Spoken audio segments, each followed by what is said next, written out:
কোরআনের সবচেয়ে বড় একটা চূড়া আছে। মানুষ যদি কোনো পাহাড়ে যায়, পাহাড়ের ভিতরে চূড়া থাকে। আল্লাহ নবী সাল্লাল্লাহু আলাইহি ওয়াসাল্লাম বলেন, কোরআনের সর্বোচ্চ চূড়াটাই হলো সূরাতুল বাকারা। আর সূরা বাকারার সর্বোচ্চ চূড়াটার নাম হলো আয়াতুল কুরসি। সুবহানাল্লাহ। আমরা সবাই জান্নাত যেতে চাই তো ইনশাআল্লাহ। আল্লাহ কবুল করে বলেন আমিন। নবী বলেন, জান্নাতে যদি কেউ যেতে চায়, ওই বান্দাটার জন্য আল্লাহ পাক রব্বুল আলামিন সবচেয়ে আসান তরিকা রেখে দিয়েছেন। জান্নাতটা এমন একটা জায়গা, যে জায়গা প্রত্যেকটা ঈমানদারের মনের স্বপ্ন। আমিও যেমন চাই, আপনারাও তেমন চান। আল্লাহর নবী জান্নাতে যাওয়ার হাজারো রাস্তা তুলে ধরেছেন। আপনাদের এই এলাকায় আসার জন্য গোটা বাংলাদেশ থেকে অসংখ্য রাস্তা আছে, হাজারো পথ আছে। যার যেটা সহজ মনে হয় সে সেভাবে আসে। আমার আল্লাহ পাক রব্বুল আলামিনের জান্নাতটা এটা মুমিনদের জন্যই। এই মুমিনদের জন্য জান্নাতে যাওয়ার জন্য হাজারো পথ রাখলো। কারণ গোটা বিশ্বের বুকে কোটি কোটি কোটি কোটি মানুষ, যেই মানুষের যেই রাস্তাটাই আসান হয় সে যেন ওই রাস্তা দিয়ে আল্লাহর জান্নাতে যায়। এ মুসলমান, তবে জান্নাতে যাওয়ার রাস্তাটা হতে হবে সহিহ। আমাদের দেশে অনেক মানুষ আছে যারা গাঁজা খায়া বাউল গান গাইয়াও জান্নাত চায়, আছে না নাই? জান্নাতে যাওয়ার রাস্তা যেটা থাকবে এটা সহজ লাগবে না। বাউল গান গায় আর টিন করে তারা বাজায়, এক তারা বাজায় আমরা জান্নাতে যাব। আল্লাহর কথাবার্তা আর বুঝে আসে না। এজন্য এলোমেলো কথা বলে, যে আল্লাহ পাকের কথার আগা নাই মাথা নাই, বুঝিও না। নাউজুবিল্লাহ মিন যালিক। সারা জীবন গাঁজা খাইলে কেমনে মাওলার কথা বুঝবে বলেন? মাওলার কথা বোঝার জন্য তো দিমাগ লাগবে, ঠিক না? যেই দিমাগের ভিতরে গোবর ভরা, গাঁজা ভরা, ওই দিমাগ কেমনে আল্লাহর কথা বুঝবে? মনে করছে গাঁজা খায় আল্লাহর পাওয়া যায়। এজন্য এবার লালন শাহের মাজারে, লালনের ওইখানে যাওয়ার পরে সাংবাদিকরা একজনে প্রশ্ন করছে, ভাই তোমরা এটা খাও কেন? এটা খাইলে আল্লাহর প্রেম বাড়ে। এটা আল্লাহ বানাইছে, খাইলে সমস্যা? আল্লাহ বানাইছে, আমরা খাবো না কেন? এটা আল্লাহর নিয়ামত না? তা আল্লাহ তো গরু ছাগলও বানাইছে, ওদের আবার লেদাও দিছে, লেদা দিছে না? তো ওইটাও তো আল্লাহর বানানো, এটা খাও না কেন? ওইটা বলে আল্লাহ বানাইছে তাই খাও। চিন্তা করেন অবস্থা। এও চায় জান্নাতে যেতে, একটা ইহুদি নাসারা এরাও চায় স্বর্গে যেতে। ইহুদি খ্রিস্টান মুশরিক প্রত্যেকটা মানুষ তাদের মূল মাকসাদ, আমরা এই কাজটা করলে কি পাবো? জান্নাত পাবো। কেউ কয় স্বর্গ পাবো। কিন্তু আল্লাহ পাক জান্নাত পাওয়ার রাস্তা তো আসান করে দিয়েছে। কোন পথে গেলে জান্নাত, কোন পথে গেলে জাহান্নাম, এটা আল্লাহ দিয়ে দিয়েছেন স্পষ্ট। এরপরেও সহিটা বুঝে না, গলতটা বুঝে, উল্টা পাল্টা বুঝে। নবী করিম সাল্লাল্লাহু আলাইহি ওয়াসাল্লাম বলেন, জান্নাতে যাওয়ার হাজারো রাস্তা। হাজারো রাস্তার ভিতরে অন্যতম সহজ আসান তরিকা। আমার পয়গম্বর ডাক দিয়া বলে, কোন ইমানদার বান্দা যদি, আমি যে আমলটার কথা আপনাদেরকে বলবো, পয়গম্বর সাল্লাল্লাহু আলাইহি ওয়াসাল্লাম বলেন, মান ক্বারা আয়াতুল কুরসি ফি দুবুরি কুল্লি সালাতিন মাকতুবা লাম ইয়ামনাহু মিন দুখুলিল জান্নাতি ইল্লা আইয়ামুত। আমার আল্লাহর নবী ডাক দিয়া বলেন, এর কেউ যদি জান্নাতে যেতে চাও, আয়াতুল কুরসি এত ফজিলতপূর্ণ। এই আয়াতটা যদি কেউ 5 ওয়াক্ত নামাজের পরে আদায় করে, ফজরের নামাজের পরে একবার পড়বে, যোহরের পরে একবার পড়বে, আসরের পরে পড়বে, মাগরিবের পরে পড়বে, এশার পরে পড়বে, 5 ওয়াক্ত নামাজ যাদের অভ্যাস আছে।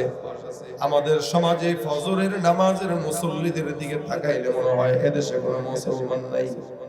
আর জুমার নামাজের দিকে তাকাইলে মনে হয় এদেশে কোনো নাস্তিক বেঈমান নাই, ঠিক কিনা? তার মানে ফজরের নামাজে মানুষ বেশি হয় না কম হয়? কম হয়। কি হয়? মাত্র 5 জন, 7 জন, 8 জন, 10 জন, তাও বুড়ারা, জওয়ানরা না।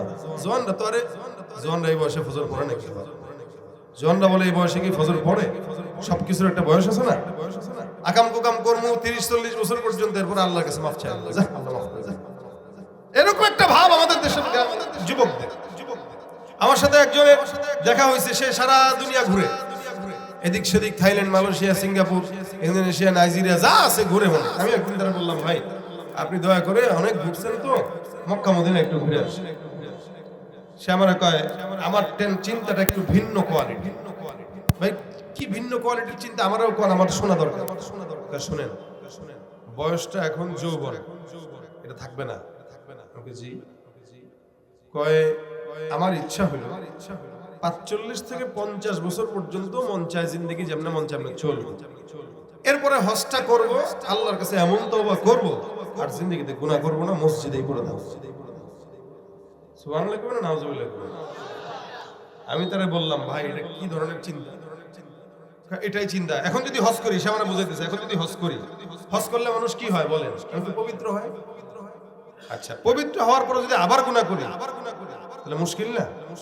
আমি কইতে আবার গুনাহ করলে আবার করবেন, কারণ এটা তো আল্লাহর ধোঁকা দেওয়া হবে।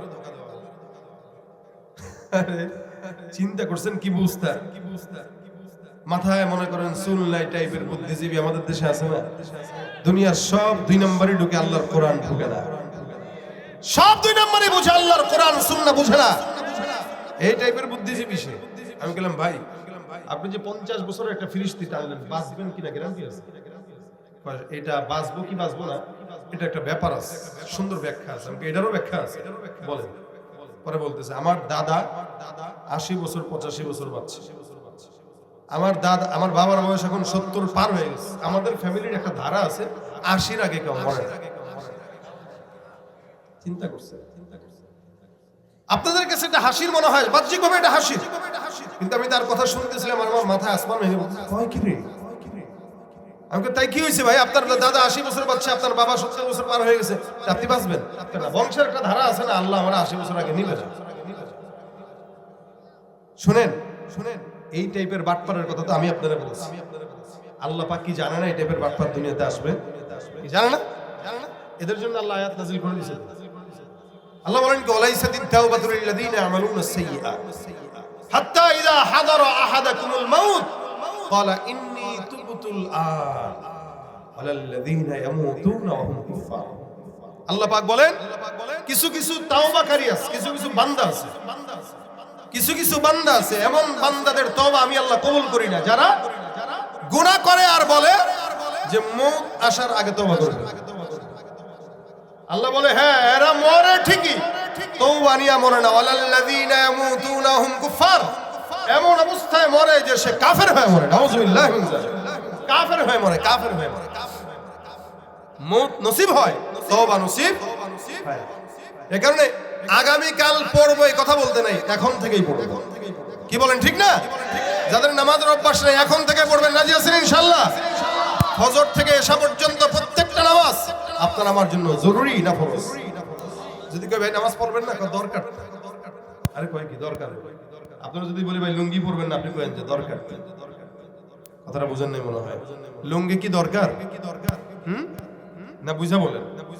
লুঙ্গি কি দরকার? বুঝেন নাই। আরেকটু মাথা কাটান, লুঙ্গি কি দরকার? বলে এই তো বলছেন, বলেন কি বুঝলেন? এত দেরি দেখেন ভাই, বলেন আবার, লুঙ্গি কি দরকার না ফরজ? দরকার। নামাজ তো দরকার না ফরজ? আরে ভাই কর না কেন, দরকার না ফরজ? আচ্ছা ভাই, আমাদের বাংলাদেশের মানুষ ভাত খায় বাঁচে, ঠিক না? এখন এই বেটা ভাতের পাশাপাশি যেটা খায় ওটা হলো দরকার, কিন্তু বাঁচার জন্য যেটা খাওয়া দরকার, ভাত খাবার, এটা আমাদের জন্য জরুরি। বাঁচার জন্য দুনিয়ার হাইসিয়াতে ফরজ, না খেলে বাঁচবেন কেন? কিন্তু ভাত এটার পাশাপাশি যখন বিকেল বেলা একটু চা খান, এটা কি আপনার খুব বেশি ফরজ? এটা খান কেন? মন চাইছে খাই, এটা দরকার।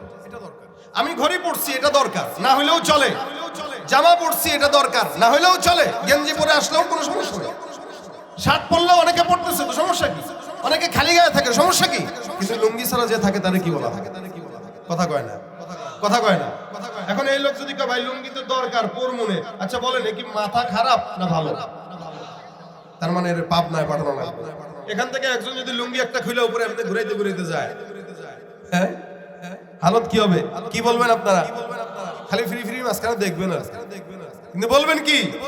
পাগল ভাই, দুনিয়া এটা দরকার, আখিরাত এটা ফরজ, নামাজ এটা ফরজ। যে ব্যক্তি নামাজকে দরকার মনে করে, ও আল্লাহর আদালতে পাগল ছাড়া কিচ্ছু নয়। তুমি রমজান এলে রাখো না রোজা, দিনকে করো আঘাত, পয়সা কড়ির নেই তো অভাব, দাও না তো যাকাত। তুমি ইমানদার ইমানদারির বড়াই করো নেই তোমার ইমান তুমি ইমানদারির বড়াই করো নেই তোমার ইমান তুমি কেমন মুসলমান তুমি নামাজের সাথে নাই পরিচয় মানো না কোরআন নামাজের সাথে নাই পরিচয় মানো না কোরআন তুমি কেমন মুসলমান কেমন মুসলমান তুমি নবীর উম্মত দাবি করো সুন্নাহ মানো না নবীর অপমানে তোমার হৃদয় কাঁদে না ঠিক কি না নবীর উম্মত দাবি করো সুন্নাহ মানো না নবীর অপমানে তোমার হৃদয় কাঁদে না তুমি বিজাতীয় সংস্কৃতিতে চোপেছো পরাণ তুমি বিজাতীয় সংস্কৃতিতে চোপেছো পরাণ তুমি কেমন মুসলমান কেমন মুসলমান তুমি কেমন মুসলমান তুমি নামাজের সাথে নাই পরিচয় মানো না কোরআন নামাজের সাথে নাই পরিচয় মানো না কোরআন তুমি কেমন মুসলমান তুমি ঠিক কি না নামাজ দরকার আছে না নাই এটা কি দরকার না ফরজ যদি কেউ বলে ভাই নামাজ তো পড়ার দরকার আপনি তার লুঙ্গির টান দিয়া খুলে করবেন ভাই লুঙ্গিও পড়ার দরকার করিস না যেদিন নামাজ পড়বে সেদিন লুঙ্গি ফরজ ফরজ যা রাসূল বলেন যার নামাজ নাই তার কি নাই ঈমানই নাই কিছুই নাই ঈমানই নাই আর ঈমান যার নাই তার তো আখিরাত হবে কি ঠিক না জান্নাতি না জাহান্নামী আল্লাহ আমাদের হেফাজত করুন নবী বলেন পাঁচ ওয়াক্ত নামাজের পরে যদি কেউ আয়াতুল কুরসি পড়ে আল্লাহ রাসূল সাল্লাল্লাহু আলাইহি ওয়াসাল্লাম বলেন ওই ব্যক্তিকে মৃত্যু ব্যতীত জান্নাতে যেতে কেউ বাধা দিতে পারবে না যারা বলেন সুবহানাল্লাহ আমলটা সহজ না কঠিন মান ক্বারা আয়াতুল কুরসি ফি দুবুরি কুল্লি সালাতিন মাকতুবা লাম ইয়ামনাহু মিন দুখুলিল জান্নাতি ইল্লা আইয়ামুত আমার আল্লাহ পাক রব্বুল আলামিন আয়াতুল কুরসিতে আল্লাহ পাকের শান আর মান মর্যাদা করলেন আল্লাহ পাক ডাক দিয়া বলেন আল্লাহু লা ইলাহা ইল্লা হুয়াল হাইয়ুল কাইয়্যুম আল্লাহ এমন একজন লা ইলাহা ইল্লাহু যিনি ছাড়া কোনো ইলাহ আর জমিনের মধ্যে আছে নাকি বলেন তো আমার আল্লাহ পাক রব্বুল আলামিন একজন আল্লাহ দুইজন নাই এই জমিনের ভিতরে আসমান আর জমিনে মালিক কয়জন বলে আল্লাহ একজন নবী করিম সাল্লাল্লাহু আলাইহি ওয়াসাল্লাম বলে এই যে আল্লাহ পাক রব্বুল আলামিন এই আয়াতটাকে দামি বানাইছেন এটার অন্যতম কারণ আয়াতের শুরুতে আল্লাহ পাক রব্বুল আলামিন অনেক মর্যাদা আল্লাহ কেন্দ্রিক বর্ণনা করেছেন আমার আল্লাহ পাক রব্বুল আলামিন হলো একজন গোটা বিশ্বের বুকে আল্লাহ যদি দুইজন হইতো আসমান আর জমিন থাকতো না আমার আল্লাহ পাক রব্বুল আলামিন বলেন আসমান আর জমিনের ভিতরে রব যদি দুইজন হইতো লাফাসাদাতা আসমান আর জমিন ধ্বংস হয়ে যেত এ মুসলমান নবীর উম্মত এরপরে আল্লাহ পাক ডাক দিয়া বলেন হাইয়ুন কাইয়্যুম এমন একজন মালিক আল্লাহ যিনি চিরঞ্জীব চিরশক্তিশালী যার কোনো শক্তির কমতি নাই আজীবন একরকম এরকম তো নয় গত 2 বছর আগে ক্ষমতায় ছিল এখন নাই যার কারণে শক্তি শেষ এরকম বিষয় নয় আজীবন কিয়ামত পর্যন্ত আমার আল্লাহ পাক আগেও যেমন ছিল ভবিষ্যতেও তেমন থাকবে ঠিক কিনা এইজন্য রব হলো একজন আমার আল্লাহ পাক রব্বুল আলামিন কে একজন রব আসমান আর সৃষ্টিকর্তা জমিনের সৃষ্টিকর্তা পাহাড়ের সৃষ্টিকর্তা এগুলো যে একজন আল্লাহ এটা ইহুদি নাসারা বিশ্বাস করে আল্লাহ পাক বলেন ওয়ালা ইন সাআলতাহুম মান খালাকাস সামাওয়াতি ওয়াল আরদা লা ইয়াকুলুনাল্লাহ আসমান আর জমিন বানাইছে কে ইহুদি নাসারা কেউ যদি প্রশ্ন করা হয় এরাও বলবে আসমান বানাইলো আল্লাহ জমিন বানাইলো আল্লাহ আমার আল্লাহ পাক রব্বুল আলামিন বলেন ওয়ালা ইন সাআলতাহুম মান খালাকাহুম লা ইয়াকুলুনাল্লাহ ইহুদি নাসারা কেউ যদি প্রশ্ন করো তাদের কেউ বানাইলো কে তারা এক বাক্যে জবাব দিয়ে বলবেন আল্লাহ তারা আল্লাহ কেউ মানে আবার অন্য কেউ শরীক করে যার কারণে আল্লাহ বলেন ওয়াকালাতিল ইয়াহুদু উযাইরুন ইবনুল্লাহ ওয়াকালাতিন নাসারাল মাসীহু ইবনুল্লাহ ইহুদিরা বলে হযরত উযাইর হলো আল্লাহর সন্তান নাউজুবিল্লাহ ঈসা একজন পয়গম্বর উযাইর একজন পয়গম্বর ইহুদিরা বলে উযাইর হলো আল্লাহর সন্তান আর নাসারারা বলে মসিহ হলো আল্লাহর সন্তান আর আপনি আমি যত ঈমানদার আছি আমরা বলি কুল হুয়াল্লাহু আহাদ আল্লাহুস সামাদ লাম ইয়ালিদ ওয়া লাম ইউলাদ ওয়া লাম ইয়াকুল লাহু কুফুয়ান আহাদ। হায়াতের শেষ রক্তবিন্দু পর্যন্ত একটা কথাই স্বীকারোক্তি করব, আমার আল্লাহ ছাড়া আসমান আর জমিনে অন্য কোন রব আর হতে পারে না। আমার আল্লাহ পাক রব্বুল আলামিন বলেন আল্লাহু লা ইলাহা ইল্লা হুয়াল হাইয়ুল কাইয়্যুম। এমন একজন রব, তিনি একক, তিনি চিরঞ্জীব। নবী বলেন কোন ইমানদার বান্দা যদি ইয়া হাইয়্যু ইয়া কাইয়্যুম বলে ডাক দেয়, আল্লাহ পাক রব্বুল আলামিন এই দুইটা নামের উসিলা করে বান্দাকে ক্ষমা করে দেন। বান্দার মনের যত নেক আশাগুলো আছে এই দুইটা নামের উসিলা দিয়ে কোন বান্দা যদি চায়, আমার আল্লাহ পাক বান্দার সব মনের নেক আশাগুলো আল্লাহ পাক পূরণ করে দেয়। সুবহানাল্লাহ। হযরত আলী রাদিয়াল্লাহু তাআলা আনহু বলেন, আমরা বদরের যুদ্ধে গেলাম, আমার পয়গম্বর যুদ্ধের ময়দানে যুদ্ধের জন্য তৈয়ার ছিলেন না। কাফের বেঈমানরা জিহাদ করার জন্য আসছে, মুসলমানদের বিরুদ্ধে লড়াই করবে। কাফেরের সংখ্যা কতজন? হ্যাঁ, 1000।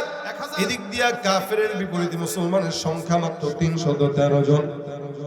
নবী সাল্লাল্লাহু আলাইহি সাল্লাম যুদ্ধ করার জন্য কোনো প্রস্তুতিও ছিলেন না। মুসলমানদের কাছে তরবারিও ছিল না, মুসলমানদের কাছে উটও ছিল না, ঘোড়াও ছিল না।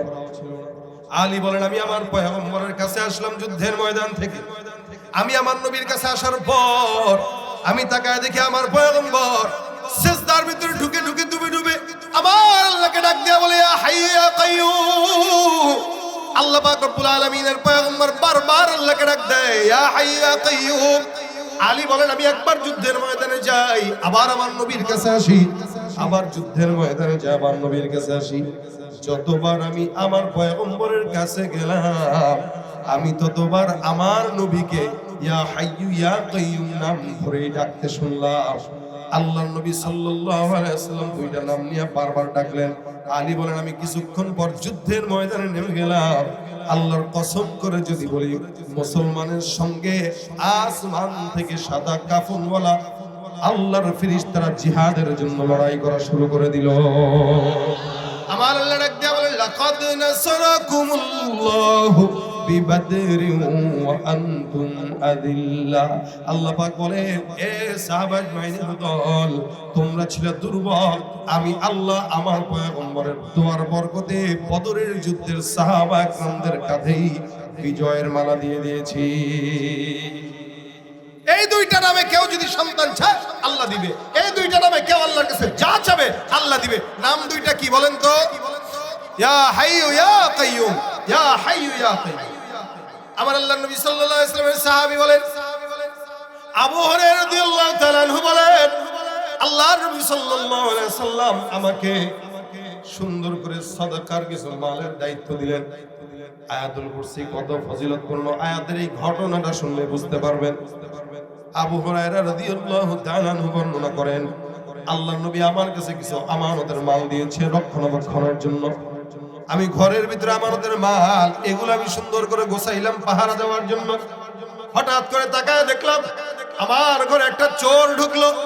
আমি চোরটাকে ধরলাম, চোর কান্নাকাটি শুরু করলো আর আমাকে বলতে লাগলো, আল্লাহর কসম করে বলে আমার ঘরের মধ্যে সন্তান খাবার পায় না, বিবিও খাবার পায় না, স্বামী, আমি আমার ঘরে সন্তান যারা আছে এরা সবাই না খাওয়া দীর্ঘদিন যাবত। আমি স্বভাবগত চোর নয়, অভাবে চুরি করতে আসছি। আবু হুরায়রা রাদিয়াল্লাহু তাআলা চোরটাকে ধরলেন, যখন কান্নাকাটি শুরু করে দেয়, হযরত আবু হুরায়রার দিলের ভিতরে মায়া লাগে, যার কারণে চোরকে ছেড়ে দেয়। মনে রাখবেন, সমাজের একটা চোর 1000 বার যদি চুরি করে, ধরা খাওয়ার পরে চোরটা কসম খায় বলে আর কোনোদিন করব না। আর আমাদের দেশের জনগণের একটা মাকসাদ হলো, একটা উদ্দেশ্য হলো, চোরকে কোনোভাবে যদি ধরতে পারে, দেখবেন 5 টাকাও চুরি করলে মারতে মারতে বেহুশ বানায় দেয়। কিন্তু এই সমাজের আনাচে কানাচে পড়তে পড়তে কোটি কোটি কোটি কোটি টাকার চোরেরা ঘুরে বেড়ায়, কিন্তু এই দেশের জনগণ তাদেরকে দেখলে বারবার সালাম দেয়। আছে না নাই? রাস্তা ঘাটে যায় না চলা এই মানুষের ভিড়ে, ওই ভিড়ের মাঝেও আবার কেহ অন্যের পকেট মারে। রাস্তা ঘাটে যায় না চলা এই মানুষের ভিড়ে, ওই ভিড়ের মাঝেও আবার কেহ অন্যের পকেট মারে। তাকেও যদি মানুষ বলো আমার বলার কিছুই নাই, তাকেও যদি মানুষ বলো আমার বলার কিছুই নাই। মানুষ দেখতে চলো এবার জাদুঘরে যাই সবাই। চোর এখানে থাকতে পারে কি পারে না? এখানে চুরি করি ভাই। ঘুষ খাইলে বরকত হয়, সুদ খাইলে বরকত হয়। আমরা সমাজের ছোটখাটো চোরদেরকে দেখলে ধিক্কার জানাই, কিন্তু সমাজে যারা কোটি কোটি হাজার হাজার কোটি টাকা চুরি করে পারে, পাচার করে, তাদেরকে যতবার দেখি ততবার ইসলাম স্যার এক চোরে পিটাই আরেক চোরে সালাম দেয়। যতদিন পর্যন্ত বড় চোরদেরকে শায়েস্তা না করব, ছোট চোর বন্ধ হবে না, বরং ছোটরাই বড় চোর হয়। কথা বলেন ঠিক কিনা? এই কারণে ভাই, চোর চুরি, ইসলামের বিধান হইল চুরি করবে তো হাত কেটে দাও। আস-সারিকু ওয়াস-সারিকাতু ফাকতাউ আইদিয়াহুমা। চোর ছেলে হোক মেয়ে হোক, চোর হোক চুরনি হোক, কি চুরনি আর চোর, ছেলে হোক মেয়ে হোক, চুরি করবে তো কি কাটবে? কি কাটবে? এই বিধান যদি বাংলাদেশে থাকতো, বলেন তো চুরি বাড়তো? শুধু চুরির বিধান নয়, ধর্ষকের বিধান যদি থাকতো বাংলাদেশে, যেই পরিমাণ ধর্ষক হয়, ধর্ষণ করে, এই ধর্ষকগুলো দ্বিতীয়বার ধর্ষণ করার দুঃসাহস করত না। এজন্য ইসলামী বিধানের বাহিরে অন্য কোনো কিছু চিন্তা করার কোনো সুযোগ নাই। চোর চুরি করতে আসলো, আবু হুরায়রা রাদিয়াল্লাহু তাআলা মায়া লাগলেন, ছেড়ে দিলেন। প্রথম রাত, প্রথমবার ধরা খাইলো তো ছেড়ে দিলেন। সকালবেলা ফজরের নামাজের সময় মসজিদে নববীর ভিতরে যায়। আল্লাহর পয়গম্বর মুহাম্মদুর রাসূলুল্লাহ সাল্লাল্লাহু আলাইহি সাল্লাম বলেন, আবু হুরায়রা, চোর কোথায়? গত রাতে তোমার ঘরে যেই চোর চুরি করার জন্য গেল, চোরটাকে ছেড়ে দিল নাকি? আবু হুরায়রা রাদিয়াল্লাহু তাআলা চিন্তা করেন, কিরে, চোরটা তো গতকালে আমার ঘরে আসছিল, আমি জানি, আমার মাওলা জানে, আর কেউ জানে না। আল্লাহর নবী কেমনে জানে? তার মানে আসমান থেকে জানানো হয়েছে।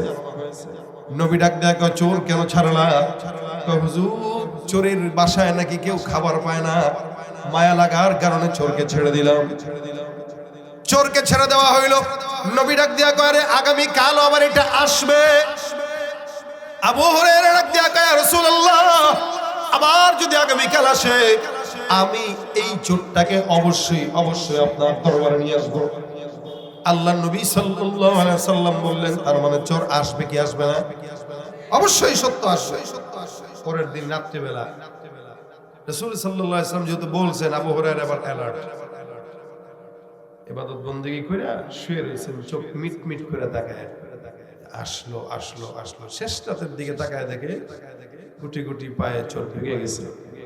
আবু হুরায়রা রাদিয়াল্লাহু তাআলা পিছন থেকে জড়ায় জড়ায় কয়, এই কিরে, গত রাতে তুই ওয়াদা করছিলি, মায়ের কসম, বাপের কসম, নাকের কসম, আল্লাহর কসম, জমিনের কসম, যত কসম হয়েছে সব দিয়া তুই বলে গেলি আর আসবি না, এখন যে আবার আসলি কারণটা কি? ভাই, গতকাল তো নিতে পারিনি, নিতে পারলে কেন আসতাম না। এই বেটা, তুই বললি আর আসবি না, তাও কেন আসলি? ভাই, সত্যি কথা, আমার সন্তানগুলা এত পরিমাণে ক্ষুধার্ত, আমি না পাই না তোমার কাছে আসছি। হে আবু হুরায়রা, দয়া করে আল্লাহর রাস্তায় ছেড়ে দাও, যে ওয়াদা করছি কান ধরছি ভাই, জিন্দেগিতে আগে কান ধরছি।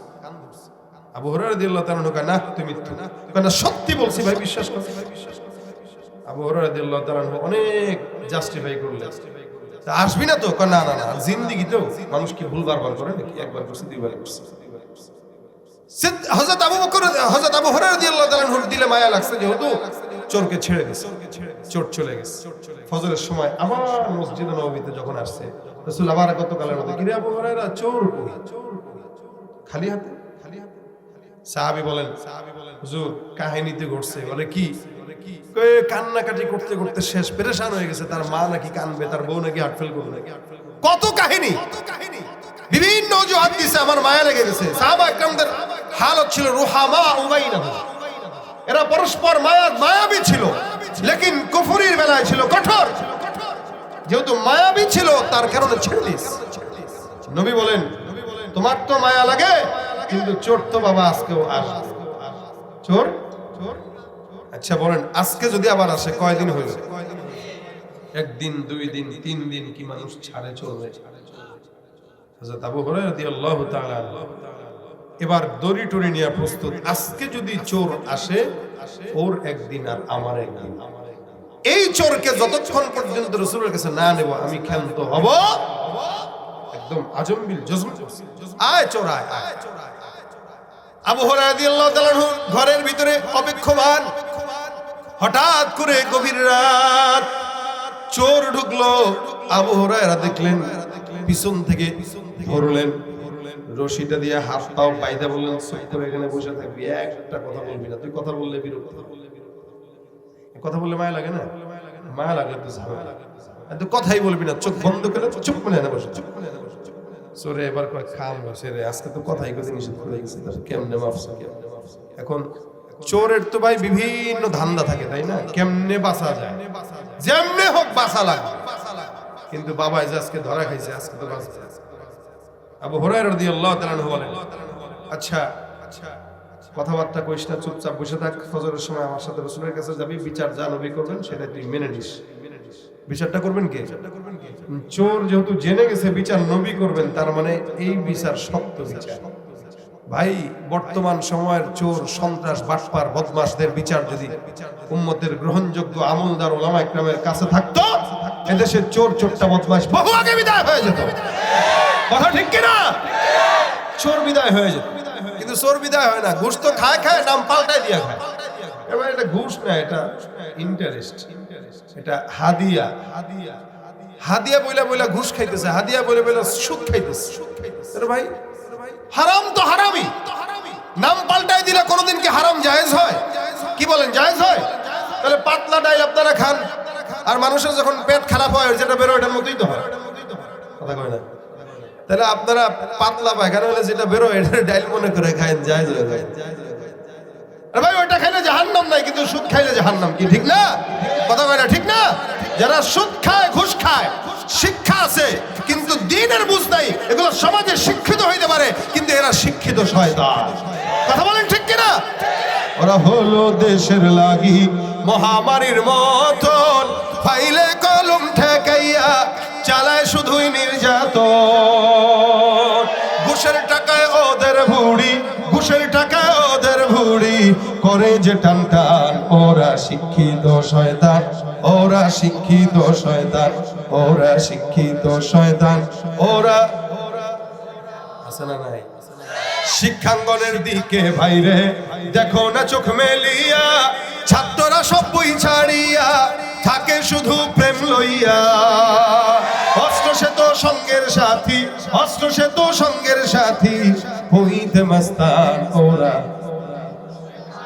ওরা শিক্ষিত শয়তান, ওরা শিক্ষিত শয়তান, ওরা শিক্ষিত শয়তান। আসলে নাই আলেম নামেও কতক দেখো টাকার মোহে পড়িয়া, স্বার্থের পিছে দৌড়াইতেছে কোরআন হাদিস ছাড়িয়া। আবার জিহাদ ছেড়ে কেউ বা ধরছে, জিহাদ ছেড়ে কেউ বা ধরছে দরবেশেরই ভান। ওরা ওরা শিক্ষিত শয়তান, ওরা শিক্ষিত শয়তান, ওরা শিক্ষিত শয়তান। যেখানে যাই ভেজালেতে ভরে গেছে দেশটায়, ব্যবসায়ীরা ওরা তারাতি কালো টাকায় হাত রাঙায়।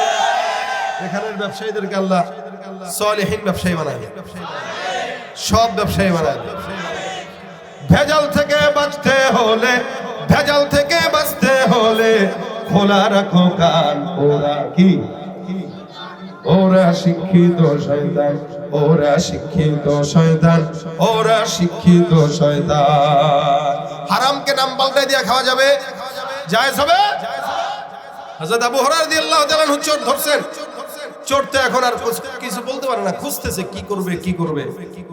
এই দেখেন গত 2 দিন বলছে কি বাড়িতে সবাই না খাওয়া, আজকে তো একই কথা যদি বলে, এক কথা কয়বার? প্রতিদিন তো আর পানি দিয়ে সিরা ভিজানো যায় না, অবস্থা এরকম হয়ে গেছে। প্রতিদিন এক কথা কেমনে?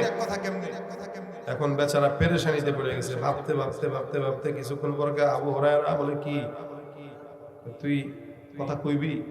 একটা কথা, বল। আমি আপনারে মহব্বত করি। আচ্ছা এটা কি হয়েছে? আমি আপনাদের কোরআনের একটা আয়াতের আমল শিখাইতে চাই, শিখবেন। চোরে বলতেছে সাহাবীরে কোরআনের আয়াতের আমল শিখাবে। বুঝেন অবস্থা, চোরের থেকে সাহাবীর ইসলাম শিখাবে। বর্তমান আমাদের বাংলাদেশে অনেক ঘুষখোরের থেকে আমরা বয়ান শিখি। কথা বুঝেন নাই মনে হয়? পাশ থেকে কয় হুজুর এমনি করেন এমনি করেন, কি ঠিক না? চোরের কাছে যদি ইসলাম আবু হুরায়রা শিখতে হয় তাহলে তো ভাই কিয়ামতের হবে। হযরত আবু হুরায়রা রাদিয়াল্লাহু তাআলা বলেন, আরে তুই আমারে শিখাবি? চোরে একটু লজ্জিত হয়ে কয়, আরে চোর হইলো তো ইমান ঠিক আছে না, একটু পাত্তাই দিলেন না মনে হইলো, শিখবেন কিনা ভাবটা এরকম। হযরত আবু হুরায়রা বলেন, ঠিক আছে বলো কি শিখাইবা বল। কয় এত সহজ না, আমি কি তোরে বলছি শিখবো, তুই না বললি শিখাবি, তো শিখা। এত সহজে না, অনেক দামি জিনিস শিখাবো, এটা দাম আছে। তাতে কি করতে হবে? আমার ছেড়ে দিবেন তাহলে শিখাই। অজর কি বললো? পাল্টায় শিখাবো। হযরত আবু হুরায়রা রাদিয়াল্লাহু তাআলা আনহু বলেন, আর উনি এমন একজন সাহাবী ছিলেন যার ইলমের প্রতি যৌক আর শৌক ছিল। উনি ইলম শেখার জন্য, নবীর হাদিস শেখার জন্য রাস্তায় রাস্তায় ঘুরে বেড়াইতেন। এটা ছিল তার আদত। এই আবু হুরায়রা রাদিয়াল্লাহু তাআলা আনহু কি শিখাবে? আবু হুরায়রা কয়, ঠিক আছে শিখা। ছাড়বেন কিনা কথা দেন। কয় হ্যাঁ কথা দিলাম। তোর মতো চোররে আটকায় রাখা কি আমার কোনো ফায়দা আছে? এটা শিখতে পারলো তো লাভ আছে। আমাদের দেশের মানুষ হলে কইতো আগে 10,000 টাকা ঘুষ দিয়ে পরে ছাড়বো। ইলম দিয়ে কি হবে? ইলম দিয়ে কি পকেট ভরে? ঘুষ দে। আবু হুরায়রা বলেন, ঠিক আছে যা, ছাড়বো, শিখায় দে। এবার চোর মহা খুশি। চোর জানে যে ইলমটা আবু হুরায়রা রাদিয়াল্লাহু তাআলা আনহুকে শিখাবে, এটা আবু হুরায়রা রাদিয়াল্লাহু তাআলা আনহু জানে না। এবার চোর সুন্দর করে পড়া শুরু করছে, বিসমিল্লাহির রহমানির রহিম, আল্লাহু লা ইলাহা ইল্লাহু আল হাইয়ুল কাইয়্যুম লা তাখুযুহু সিনাতুন ওয়া লা নাওম লাহু মা ফিস সামাওয়াতি ওয়া মা ফিল আরদ মান যাল্লাযী ইয়াশফাউ ইনদাহু ইল্লা বিইذনিহি ইয়া'লামু মা বাইনা আইদিহিম ওয়া মা খালফাহুম ওয়া লা ইউহীতুনা বিশাইইন মিন ইলমিহি ইল্লা বিমা শাআ ওয়াসি'a কুরসিয়্যুহুস সামাওয়াতি ওয়াল আরদ ولا يؤوده حفظهما وهو العلي العظيم الله اكبر الله পড়লো কে চোরে পড়লো। তার মানে চোরটা মূর্খ না শিক্ষিত? বহুত শিক্ষিত। চোরে যখন এটা শিখলো, শুনাইলো, আবু হুরায়রা বলেন, হ্যাঁ জানি তো, আয়াত তো জানি, বল কি হইছে? কে আবু হুরায়রা? কোন বান্দা সকালবেলা আর রাত্রিবেলা যদি আয়াতটা তেলাওয়াত করে, রাতের বেলা ঘুমানোর আগে যদি পড়ে, আল্লাহ পাক রব্বুল আলামিন ওই বান্দাকে সারা রাত জিন্নাত আর শয়তানের সব ওয়াসওয়াসা থেকে আল্লাহ তারে হেফাজত করবে। আবার যদি সকালবেলা পাঠ করে, সারা দিন আল্লাহ পাক হেফাজত করবেন। দিনে রাতে আল্লাহ পাক রব্বুল আলামিন ওই বান্দার জিম্মাদারি নিয়ে নেবেন। এটা এমন একটা আয়াত, যে আয়াতের কারণে আল্লাহ পাক যত বড় শয়তান হোক, শয়তানের থেকে আল্লাহ নিজে কুদরতিভাবে হেফাজত করবেন। আবু হুরায়রা রাদিয়াল্লাহু তাআলা আনহু বলেন, মাশাআল্লাহ, এটা তো আমি জানতাম না রে, তুই তো আসলেই ভালো জিনিস শিখাইছিস আমারে। রশি খুলে দিলাম, তাড়াতাড়ি ভাগ বেটা, তাড়াতাড়ি দৌড় দে, যেটা শিখছি এটা অনেক দামি জিনিস শিখছি। চোর চলে গেছে। ফজরের সময় নবী করিম সাল্লাল্লাহু আলাইহি ওয়াসাল্লামের রওজায় মসজিদে নববীতে গেছে। আল্লাহর নবী কয়, কি রে আবু হুরায়রা, চোর কই? হযরত আবু হুরায়রা রাদিয়াল্লাহু তাআলা আনহু বলেন, হুজুর রাতে তো কাহিনী একটা ঘটছে। খালি কাহিনী বুঝি ঘটে? গত রাতে আবার কি ঘটছে বল, কি বলছে চোরে? হুজুর কালকে রাতে 100% আপনার কাছে নিয়ে আসবো আমি। সে আমার অন্য কোনো কথা না বলে এমন একটা কথা বলছে, আমি চিন্তা করলাম এটা আমার জানা দরকার। বলে কি বলছে? বলে সে আমার আয়াতুল কুরসি শিখাইছে, আর বলছে আয়াতুল কুরসির আমলটা এত গুরুত্বপূর্ণ, কেউ যদি রাতের বেলা পড়ে সারা রাত সে আল্লাহর জিম্মায় থাকবে, আবার দিনে পড়বে তো সারা দিন আল্লাহর জিম্মায় থাকবে, কোনো ওয়াসওয়াসা, কোনো শয়তান তাকে অনিষ্ট করতে পারবে না। নবী করিম সাল্লাল্লাহু আলাইহি ওয়াসাল্লাম বলেন, ইন্নাহু ক্বাদ সাদাকাকা ফাহুয়া কাযুব, অবশ্যই চোর তোরে যেটা শিখাই গেছে রে, এটা তো 100% সত্যটাই শিখাই গেছে। সুবহানাল্লাহ, আস্তে বলেন। ভাই চোরের জ্ঞানের ব্যাপারে নবী করিম সাল্লাল্লাহু আলাইহি ওয়াসাল্লাম শিক্ষা সাক্ষী দিতেছে যে চোর যেটা বলে গেছে এটা কি সত্য 100% কিন্তু চোর যে সত্য বলে গেছে, যে চোরটা তোরে সত্য বইলা পালাইছে ও সত্যবাদী না, অমিথ্যা। ও কি ইন্নাহু ক্বাদ সাদাকাকা, নিশ্চয়ই চোর তোকে সত্য বলেছে, ফাহুয়া কাযুব, লেকিন সে মিথ্যাবাদী। সে কি? এবার হযরত আবু হুরায়রা রাদিয়াল্লাহু তাআলা আনহু বলেন, ইয়া রাসূলুল্লাহ, আপনি এই চোরের ব্যাপারে প্রথমের দিন বলছেন যে পরের দিন আসবে, পরের দিন আসলো, দ্বিতীয় দিন বলছেন তৃতীয় দিন আসবে, তৃতীয় দিনও আসলো, আজকে বলতেছেন চোর যেটা বলছে সত্য বলছে, আবার বলতেছেন সে মিথ্যাবাদী। চোরটা কি আপনার পরিচিত কোনো চোর? মানে চোরটাকে আপনি চিনেন? চোর কি আপনার পরিচিত? রাসূল সাল্লাল্লাহু আলাইহি ওয়াসাল্লাম বলেন, হ্যাঁ চিনি। হুজুর কে এটা? আচ্ছা না ভাই, এই চোরটা চিনোস? চিনি তো। কে? আমগো এলাকার বেটা অমুকের কোলা, হয় না? নবী বলেন, এই চোরটাকে আমি ভালো করে চিনি। আবু হুরায়রা রাদিয়াল্লাহু তাআলা বলেন, কে? রাসূল সাল্লাল্লাহু আলাইহি ওয়াসাল্লাম বলেন, যাকা শাইতান, ওটা তোর মতো মানুষ না, ওটা ইবলিস, শয়তান, সবচেয়ে বড়টা। তাহলে বলেন এটা কি চোর ছিল না শয়তান ছিল? নবী বলেন, প্রতিদিন তোমার কাছে আসছে, যেহেতু তোমার কাছে আমি আমানত রাখছি, এই আমানতের মালটা নষ্ট করার জন্যই তোমার কাছে সে আসছে। অনিষ্টতা, সে যখন ধরা খায় গেছে আর আমার কাছে আসলে আরো বিপদ, শয়তান। এই কারণে সে বাঁচার জন্য তার যে দুর্বল জায়গা আছে ওইটা বইলা তারপরে বাঁচছে। যেহেতু চোরে তার দুর্বল জায়গার আমলটা তোমারে বলছে, তার মানে এটা বাস্তব। কারণ সে নিজেই তো জানে কোনটা বললে সে ডরায়। এটা যদি কেউ পড়ে সে ভয় পায়, কারণ ওই জিনিসটাই তোমার শিখায় গেছে। তুমিও যদি পড়ো সে আর জিন্দেগিতে আসবে না তোমার। এই জন্য ভাইরা আমার, রাত্রেবেলা তো ঘুমানি, একটু আয়াতুল কুরসিটা পড়ে যদি ঘুমটা দেন, সারা রাত শয়তান, জিন্নাত, সকল কিছুর অনিষ্টতা থেকে আল্লাহ আপনাকে বাঁচান। আবার একটু সকালবেলা যদি পড়েন, সারাদিন আল্লাহ পাক আপনাকে সবকিছুর অনিষ্টতা থেকে বাঁচায় দিবেন। আমরা অনেক সময় দেখি আমাদের ঘরে হুট করে টাকা পাই না, এটা পাই না, সেটা পাই না, কিরে ভাই কই গেছে কেউ খুঁজে পাই না। অনেক সময় এটা হয়, নাই তো নাই, কে দেয়? শয়তান, জিন্নাতরা আপনার সংসারে অশান্তি করার জন্য, স্বামী স্ত্রীর ভিতরে সন্দেহ তৈরি করার জন্য ঘরের ভিতর থেকে চুরি করে বউরে সন্দেহের পাত্র বানায়, স্বামীর সন্দেহের পাত্র বানায়, মাকে সন্দেহের পাত্র বানায়, অনিষ্টতা করে। আল্লাহ রাসূল বলেন, কেউ যদি এটা থেকে বাঁচতে চাও সেজন্য সকাল সন্ধ্যা আয়াতুল কুরসির আমলটা করে। এটা তো শয়তানের ওয়াসওয়াসা থেকে বাঁচার আমল। কিন্তু জান্নাতে যদি কেউ যেতে চায় সেজন্য 5 ওয়াক্ত নামাজের পরে আয়াতুল কুরসিটা পড়তে হবে। তাহলে আমরা দুইটা আমল পাই, একটা জান্নাতে যাওয়ার আমল, আরেকটা আল্লাহ রাসূল সাল্লাল্লাহু আলাইহি ওয়াসাল্লামের এই দুনিয়ার সমস্ত প্রকার অনিষ্টতা থেকে বাঁচার আমল। জান্নাতে যাওয়ার আমল, এটাও জান্নাত দরকার, আবার অনিষ্টতা থেকে বাঁচাও আমাদের দরকার। তা আমরা যদি আজকে থেকে নিয়ত করি 5 ওয়াক্ত নামাজের পর আমরা এই আয়াতুল কুরসির আমলটা করব, ভাই আমাদের জন্য কি সহজ হবে না কঠিন হবে? অনেক সহজ হবে, অনেক সহজ হবে।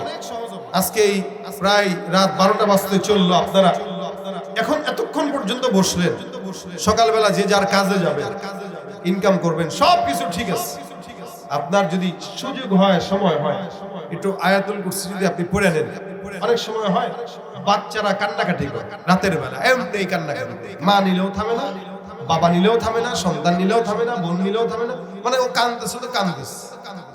তো কি করে? রাত্রেবেলা 3টার দিকে হুজুরে ফোন দেয়, হুজুর সন্তানটা কেমন জানি করে, একটু ফু দিয়ে দেন মোবাইলে। হুজুরের থেকে মোবাইলে ফোন আনি নিজে হুজুর হয়ে যায়, আয়াতুল কুরসি পাঠ করেন, করে সন্তানকে ফু দিয়ে দেন। দেখবেন ওই সন্তান রাতের বেলা আল্লাহ পাক যদি কোনো জিন্নাত তাকে ওয়াসওয়াসা দিতেও চায়, খোঁচা দিতেও চায়, এই আয়াতুল কুরসির বদৌলতে জিন্নাত চলে যাবে, শয়তানের ওয়াসওয়াসা দূর হয়ে যাবে। এজন্য সন্তানদেরকে আয়াতুল কুরসি পড়ে ফু দিয়ে রাতে ঘুম পাড়াবেন, নিজেও পড়বেন। বাচ্চা কাচ্চা যদি ঘুমায় থাকে এদের গায়ে পড়ে ফু দিয়ে দিবেন যে কোনো প্রকার অনিষ্টতা থেকে। এজন্য রাসূল সাল্লাল্লাহু আলাইহি ওয়াসাল্লাম এটার আরেকটা নাম দিয়েছেন ইসমে আজম। কি আমরা বলি না ইসমে আজম? ইসমে আজম হলো আয়াতুল কুরসি। কেউ যদি আয়াতুল কুরসি পড়ে এটা ইসমে আজমের মতো কাজ করবে, তবে ইয়াকিন থাকা লাগবে। কি থাকা লাগবে? ইয়াকিন থাকা লাগবে। এজন্য আমরা আজকের মজমা থেকে নিয়ত করব, দোকানপাট যারা আছেন এখানে ব্যবসায়ী ভাইরা প্রতিনিয়ত দোকানপাটে থাকেন, আয়াতুল কুরসি পড়ে সকালবেলা দোকানে খুলবেন, একটু ফুটু দিয়ে দিবেন, দেখবেন দোকানে বরকত হয়ে যাবে। পাশাপাশি আমার আগে মাওলানা মাসুমুল্লাহ সাহেব আপনাদেরকে একটা ইস্তেগফারের আমল দিয়ে গেছে না, ওইটার ব্যাপারে আমি আর একটু বিস্তারিত বলে দিই। এই ব্যবসায়ীরা যদি তাদের দোকানে 24 ঘন্টা বসে বসে হাতে একটা তসবিহ রাখে ডিজিটাল, আর বসে বসে যদি আস্তাগফিরুল্লাহ আস্তাগফিরুল্লাহ আজে বাজে কথা না শুনা, কথা না বইলা, গান বাজনা না বাজা, একটা হাতে তসবিহ রেখে যদি দোকানে বসে বসে আস্তাগফিরুল্লাহ আস্তাগফিরুল্লাহ আস্তাগফিরুল্লাহ করে, দেখবেন এই বাজারের ভিতরে সবচেয়ে বড় ব্যবসায়ী সে হয়ে যাবে। প্রত্যেকটা দোকানদার ভাই যদি এই আমলটা করেন আজকে থেকে, যে আমি আমার দোকানে বসে বসে যতক্ষণ সময় হয় ইস্তেগফারের আমল করব, আস্তাগফিরুল্লাহ আস্তাগফিরুল্লাহ আস্তাগফিরুল্লাহ এগুলো বলুন।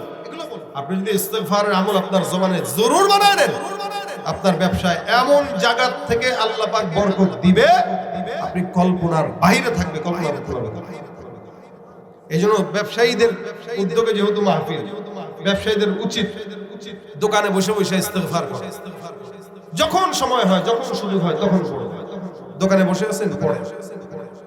হযরতে আবু হুরায়রা রাদিয়াল্লাহু তাআলা আনহু প্রত্যেক দিন 12,000 বার ইস্তেগফার করতেন।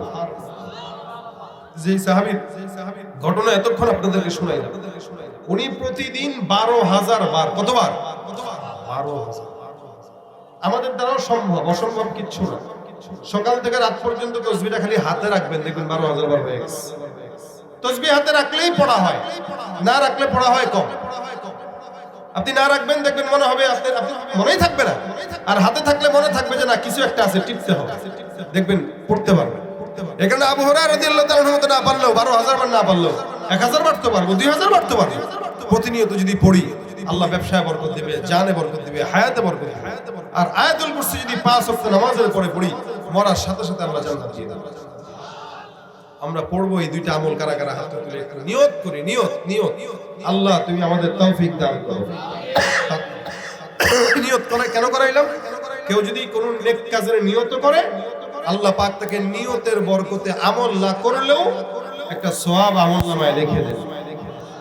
মান হাম্মা বিহাসানা, কেউ নেক কাজের নিয়ত করলো কিন্তু করতে পারে নাই, আল্লাহ রাসূল বলেন কাতাবাল্লাহু লাহু হাসানাতান কামিলা, আল্লাহ পাক তার আমলনামায় পূর্ণ একটা নেকি দান করে দেন। সুবহানাল্লাহ। এখানে আমরা নিয়ত করছি যে আমরা সবাই পড়বো ইনশাআল্লাহ। আল্লাহ আজকের এই মজমায় যা আলোচনা হয়েছে, এই যে দুইটা কথা বলে গেলাম, এই কথা দুইটা যেন আমাদের সবাইকে মানার তৌফিক দান করে, সকলে বলেন আমিন।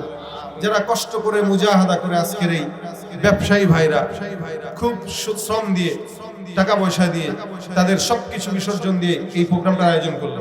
যেহেতু আপনাদের এখানে মাঠ নাই, রাস্তাঘাটের কাজ চলতেছে, এখানে জায়গা পরিসর হয়ে গেছে ছোট, এরপরেও সুন্দর একটি নিরিবিলি পরিবেশে আপনাদেরকে এত চমৎকার একটা আয়োজন উপহার দেওয়ার জন্য যারা কষ্ট করেছে, 10 জন যদি আমল করেন তাদের কষ্ট সাকসেস, এবং আপনাদের এই সওয়াব তারাও ঘরে বসে বসে পাবে ইনশাআল্লাহ।